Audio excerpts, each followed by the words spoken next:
Welcome to the Living Elan podcast, where we help you reclaim your confidence and energy through taking control of your wellness. I'm Paige Hope. And I'm Tracey Vlahos. Join us for quick chats on wellness, personal growth, hormone regulation, and more. And welcome back to another episode of Living Elan. I think this is the second time I've ever done the intro because I shouldn't be doing the intro. What? Tracey should be doing these intros. But today's extra special because I am actually going to interview Tracey all about, one, how she stays sane during the summer chaos, because she gets a lot of questions about that. They're like, Tracey, how did you manage to run a household, run business, do everything else, manage wellness, and get some self-care in there? I'm even curious to know this because we're in another busy season of our business. So we're going to tap back into her past, figure out what she did, and give you guys those tips. So without further ado, Tracey, thank you for letting me put you on the hot seat today. I know, this is the hot seat. Right? I'm going to do the best I can because I tell you what, keeping our sanity through it all really has been a huge question. It has. That I've received a lot, so it is kind of fun. And I have notes, so if you're watching today, it's because I personally have questions. And I wrote down some questions that she's been asked when we're at dinners, whatever it is. I'm like, okay, we're gonna cover all this because I know you guys want these answers as well. So, to give you guys some context, give our audience some context. Okay. Tracey spent years juggling her wellness, her own wellness, business, trying to manage a household, at one point being a single parent. Oh, yeah. So many different things. And meanwhile, trying to keep it together. Yeah. Okay? Just trying to keep my own darn sanity. Trying to keep it together. So, Tracey? Yeah. How did you keep a tight ship in the house? Okay? How did you do it all? Because she's hysterical and she has so many funny tips for parents. And I'm like, why do we not talk about this on our podcast? And we were literally talking about this last night at dinner with someone. So this is so perfect. And they were like, oh my goodness. So again, I'm going to take you back in time because now my kids are raised. I want to be very clear. They're 29, 34. But let's go back to the time in my career where, because there's 5 years, maybe they're 10, 15, whatever that is. I'm definitely a single mom. Definitely going into the office, right? There wasn't this hybrid thing going on. And at the same time, I would just say, to make it very clear, traveling a lot on the weekends for my career, probably putting in 80 plus hours a week. So can I say, when summer would come, in the first summer that I didn't hire a babysitter, I thought, okay, they're old enough. I don't remember exactly what age. And I'm like, I'm going to have to manage this. And I want them to enjoy the summer, but I don't want my house wrecked. I don't want a lot of things. So here is a tip. First of all, sitting down with your kids and having open conversations. So for me, I remember that summer, and I'm going to laugh to tell you what I'm about ready to say. My daughter just asked me about maybe a month ago, because now she's got a daughter who's 8. And I can remember I was like, okay, we're going to have house rules, right? And as all of us have been a child before, and I can remember we could all say, oh yes, mom, dad would say this or that. And of course, we would then all of a sudden not remember. Well, we came up with 10 house rules. And together as a family, I can see us sitting at the table. Okay. We've got the 10 house rules. Then we all decided that those were good 10 house rules. But then there were consequences if you broke the house rules. So there was first consequence, second consequence, and third consequence. Right. And I kept thinking, I remember sitting that day going, oh, we should never have to get to the third consequence. I hope, because we're all confirming the roles. We did. I remember us all agreeing upon it. We all signed it. So there's my 10-year-old. There's my 15-year-old. Did you guys hear this? Now signed it because we've all discussed it. We've agreed upon it. And here is what I want to say that I think is the magic sauce that made this work. Oh, I posted it on the refrigerator. Because I'm like, I forgot about that. Oh, that was 2 months ago. Oh no, every day they're getting in the refrigerator, and there is no way you did not forget about those rules. So only one time, and if my daughter's listening, which she probably is because she definitely listens, I remember she broke one of the rules page and she let me know. She's like, Mom, because I always taught them, like, there's consequence and you can make that decision.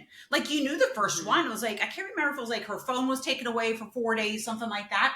And she said, Mom, I decided to have 2 friends in the house today and I want you to know that ahead of time. And she went ahead and told on herself. And then she said, so here's my phone. Because for her, she knew I am breaking. So what I'm saying to you as parents, sit down with your kids, make these things up together, teach them that there's consequences to it. Don't make it. And you know what? I say, sign it and post it somewhere. So that definitely helped me during the summer, keep my sanity. This is hysterical because most parents would be like, wait, you're having a 10-year-old sign a contract? But I'm over here like taking notes. I will be doing this with my future child because listen, that also prepares kids for the real world. You have a set of responsibilities. Yeah. You're running the family like you're running a business. Yeah. And you look at her kids now, it's hysterical. They're both just so good in the business world because she also gave them those life skills. So running a tight ship, it was out of necessity, but it ended up benefiting them in the future. Yeah. It's hysterical. So I had to start with that one, you guys. Okay. Yeah. This is one that I wanted to ask second because personally, we're always talking about hacks, habits, rituals. What do we got to do? Mm-hmm. So what's the one daily habit or ritual in the early years that kept your energy and mindset sharp, especially during all the stressful times? Yeah, that's really good. If I had to go back to that time and even now, I talk a lot about like what's in your fork is very important to your energy level, like what you're feeding your body. But I will say without a doubt, how I started my day, what I read, like, today there's so much social media, we can then get pulled into negativity. Yeah. And whatever you're feeding your mind starts your day. And for me, I made sure, like for me, I had a devotional. I can remember being in the car. So this has been a good while ago, but I want to go back because you said at that time, we had CD players. I'm not sure if you remember those things, Paige, in the car. Okay.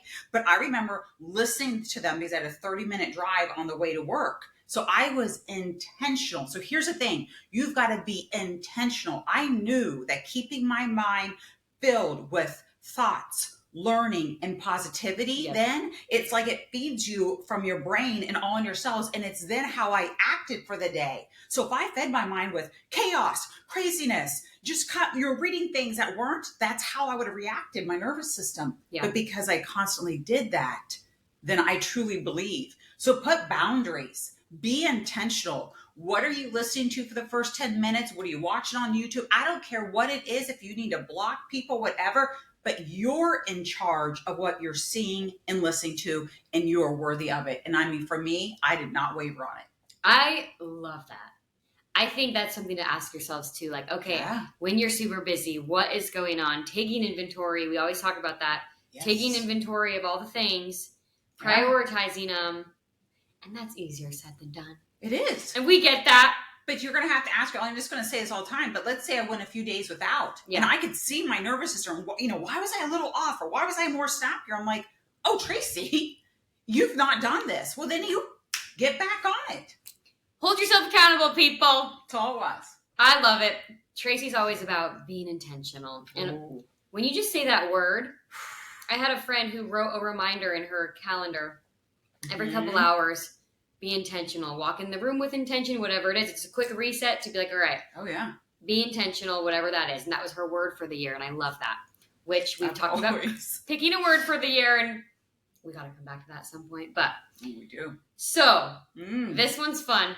Okay. And we all know Tracey doesn't look 53. So what I'm about to say, how do you define wellness at 53, Tracey? Ooh. And has that, I'm adding to this. And has that definition evolved over the years? What wellness looked like in your 20s and 30s? What does it look like now in your 50s? Oh, okay. Oh, okay. Thanks, Paige. No, that's really I love being in the interview seat. I know. I'm like, oh, she did say hot seat when she first.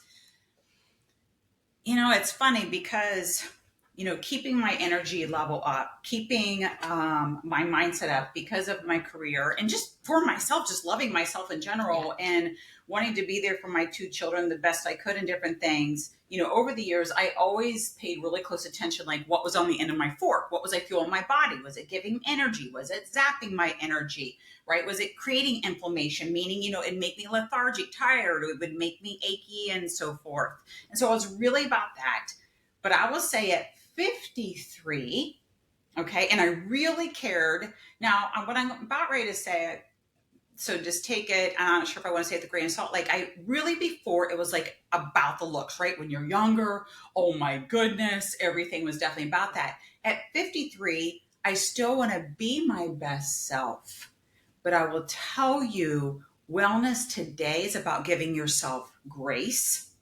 I definitely look at it, sleep, like prioritizing sleep. Before, I just felt like, oh no, I can keep pushing, I can keep going. I really pay attention to my hormones today. I'm really, really paying attention how I feel today more than ever. And if I need to say no to something, even wellness today is about putting boundaries and saying no. Yeah.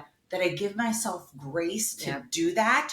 Where before, my younger years, was a little bit different. So it just keeps adding to. That's so interesting you say that, because I'm all about, right now I'm on TikTok here and like, hey, what I would tell my 30-year-old self. Or, you see all those things, and every single person in their 50s is like, okay, wellness is going to look different, because now it's about your nervous system regulation. It's about so much more than, your routine in the morning of your lemon water and whatever that is. It's like, hey, it's taking care of yourself. You're still self-care. So that leads me into my next question, which really is like, for so many people out there, especially with summer, maybe they have kids, maybe they don't, maybe they have a busy job, whatever the case is, what do you say to those people that feel maybe a little guilty taking some of that time for themselves to recharge their batteries, to, get a peaceful nervous system, self-care? Maybe it's that weekly self-tan routine, whatever that is. Yeah. Because of my career and working especially a lot with women, the word guilt would come up a lot. Well, I feel guilty if I take time for myself, no matter what it is, to go to the gym, maybe just they felt like they were cooking something for themselves, or that guilt. And I said, okay, let's reverse engineer that. Where's the guilt coming from? Oh, well, 2 things. Oh, I'm afraid people are going to judge me, that I'm a mom or whatever, that, I've got a career, or, maybe I'm not at every ball practice. Because reality is, for me, being a mom, and having the career that I did, I wasn't at every practice. I wasn't at every game. And as a family, though, we talked about that. And they appreciated that mom is doing this, and we're running as a household, is what I'm saying to you. And she's not going to be, but that doesn't mean she doesn't love us or doesn't care. Matter of fact, I wanted to model for them that you put boundaries in place, okay? And that you take care of yourself, and that you don't care what other people think at the end of the day. I used to say all the time, it is none of your business what other people think of you. They're not you. They're not the one putting the food on the table. They're not the one having to take care of you. They're not you and getting your sleep and your energy level. And I really just thought that. I was made fun of, poked fun of, there was no doubt, but I didn't care. Yeah. I love that. Because that was for me. So letting go of that. Let it go.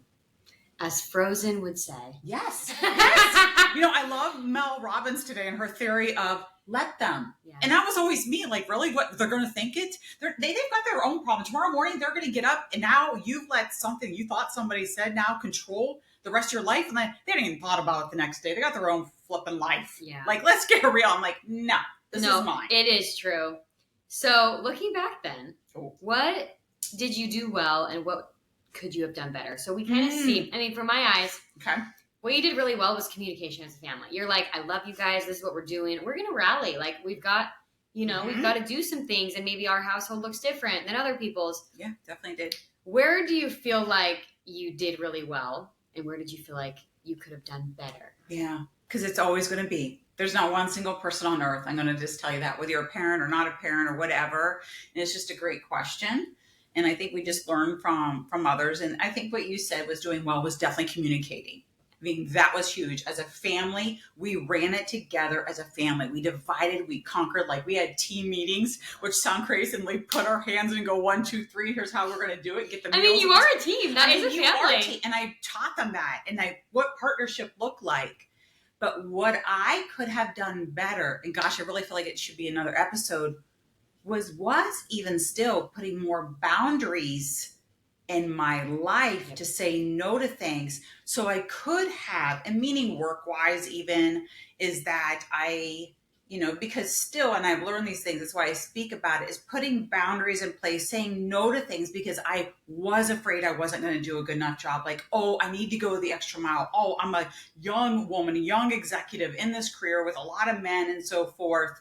And so I didn't put boundaries in place. Now I would call it work-life harmony, no such thing as balance. And I would have said no a little bit more to be able to show up in other areas. But you can't go back in time. I did the best I could, but I will tell you, I see things I wish I would have put boundaries and showed up for more. So just always evaluate. That's all it is. Yeah. It is so crazy though, the fact that you've been able to see the trajectory of your life and be like, okay. Yeah. And that's not the only thing that she can go back and be like, all right, I could have done this a little bit better, or whatnot. But what I love about Tracey is she can always make a list and be like, okay, here's everything I learned from this stage. Here are all of the positives that came out of it and why that led me here. And it is so beautiful to see that. And so I wanted to give you guys a little glimpse today in that because she gets so many questions. It's summertime, people. It's okay that some things just aren't going to be super glamorous for the next couple months.